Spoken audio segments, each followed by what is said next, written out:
decided our PCs had to live on the right side of the desk anyway? Back when I first got into PC building, there was only one choice, a bland beige steel box. It looked so awful, we didn't care where we put it. In fact, most of us just shoved it under the desk. But these days, PC cases are downright gorgeous, and we actually want to show them off on top of the desk and marvel at that glorious RGB display like Christmas all year round. But here's the issue with the left side. Even if I'm okay staring at the not so pretty side of my PC, there are other problems. I mean, it's called front IO for a reason, people. So what if you're like me, constantly rearranging your desk setup and want a PC case that can seamlessly fit anywhere you place it? Well, that's exactly what I set out to discover. Now, I've been building PCs since the early 90s, so I know a thing or two about how their orientation is determined. It really comes down to the motherboard. The rear IO and PCI slot orientation force 99% of PC cases to have a window on the left side and sit on the right side of your desk. Sure, there are some cool inverted setups, but they usually mean a full teardown to swap everything around, or they're just permanently flipped with the window on the right. What I need is a case I can just pick up and move here, there, or anywhere without having to gut my entire build each time.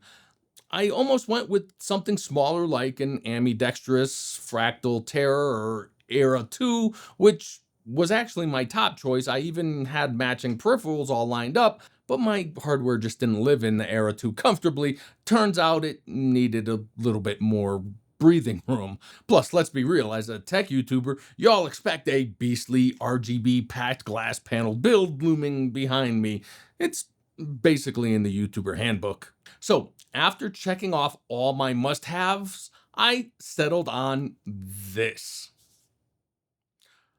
Thermaltake's the Tower 500. To be honest, it was actually my second choice. The Tower 600 was my first pick, but it's only available in white right now, and that just doesn't match my build. Now, because this case is already a few years old, I'm not doing one of my full-on reviews. If you're curious about the specs, feel free to pause here, but I'll highlight some of the key features that matter most to my build. Before we dive in, I had to pull all my parts from the old panoramic case. Perfect timing to show off what I'm packing under the hood. We've got a Ryzen 9 7900X 3D sitting on an MSI Pro B650 motherboard, cooled by a Cooler Master 360mm AIO. I'm also running 64 gigabits of Corsair Vengeance DDR5 6400 CL30 memory with a 2TB Crucial P3 Plus as my boot drive and a 4TB SP NVMe SSD for my game library. Pushing pixels is an MSI RTX 4080 Super Expert, and powering it all is an InWin P2 Series ATX 3 1050 watt power supply. With all my PC parts finally liberated from their old right side only enclosure, it was time to prep the Tower 500. Disassembly was surprisingly intuitive. I managed to strip everything down without even glancing at the manual. The outer panels popped right off or were held by just a few thumb screws. The front and side panels slid up and out, and the lower mesh panels were secured with a single thumb screw each. I didn't touch a screwdriver until I had to remove the two lower power panels and the front lower fan bracket. With the panels gone, there was plenty of room to work inside. One standout feature here is the massive storage capacity. You can fit up to 6 3.5-inch drives or 8 2.5-inch SSDs or some combination of both. So if you're building a desktop server, media server, RAID array, or using Windows storage spaces, you're covered here. If you don't need it, you can yank the entire rear storage panel. I'm not adding more drives right now, but I kept the panel in place for the two pre-installed exhaust fans attached to it.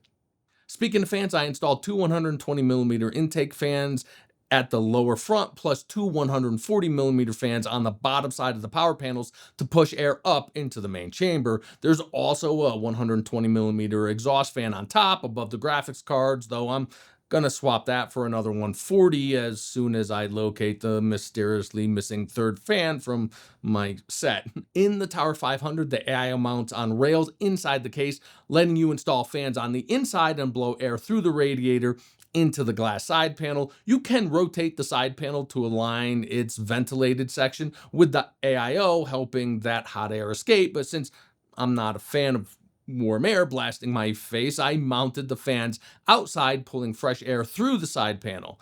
The Tower 600 refines this design even further by allowing the AIO to be installed directly against a side mesh panel, and it even offers an option for fans on the left side. Here, the motherboard is rotated 90 degrees clockwise, putting the I/O at the top of the case, meaning the GPU goes upright and vertical. The Tower 500 supports E-ATX boards up to 13 inches wide, but only fits graphics cards up to 325 millimeters in length, and mine just barely makes it. If you need to cram in a longer card up to 355 millimeters, you have to remove the left power panel. Unfortunately, Thermaltake placed the PSU and its cables under that panel, so not exactly ideal.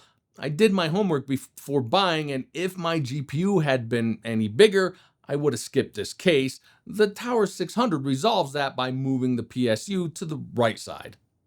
With everything installed, the only task left was plugging everything in and wrangling those cables. Fortunately, the Tower 500's spacious interior, well-planned cabled paths, ample tie-down points, and neatly grommeted pass-throughs made the job a breeze. Once I snapped all the panels back on, I was good to go and ready to position my brand new rig on the left side of my desk, where it can sit opposite my very first computer on the right, perfectly juxtaposing my PC setups past and present. Getting all the peripherals connected was simple and intuitive. The top panel has a magnetic spring catch that pops off with a quick push, revealing a generous notch for cables and plenty of room to plug everything in. No need for fancy right angle adapters or awkward maneuvers. With the rig powered up, it was time to see how the Tower 500 performs. Long story short, my CPU temp stayed the same as in the old case, holding a delta T around 49 degrees Celsius. However, despite having 3 fans blowing directly at the graphics card in my old setup, my RTX 4080 Super now peaks a solid 5 degrees Celsius lower in the Tower 500. Sure, the extra internal volume helps, but I'm pretty sure that rotating the GPU vertically is doing a lot of the heavy lifting here, with physics giving an assist. Even more impressive is that I hit those lower temps while dialing back my fan curve thanks to Thermaltake's more efficient fans. As a bonus, the system runs now quieter at both idle and under full load, always a plus.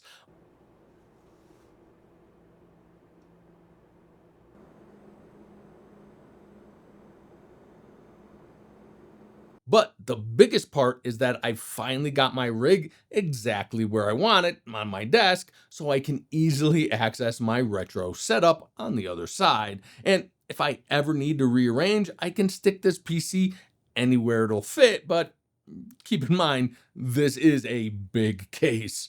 Overall, I'm really happy with how my Tower 500 build turned out, but would I recommend it to you? Well, if you love the Tower aesthetic, need ATX or more appropriately E-ATX support, and want ample storage room and have enough desk real estate, then absolutely this is a solid choice. However, if you're into Thermaltake's Tower series but don't require E-ATX or massive storage, I'd point you towards the Tower 600 for ATX or the Tower 300 for micro ATX. And by the way, while doing my final bit of research, I saw Paul from Paul's Hardware at CES 2025 showing off Thermaltake's new colors for the Tower 600. If it comes to the market and I get my hands on the new Tower 600 in the new gravel sand color, I'm definitely picking one up just so I can migrate my parts again.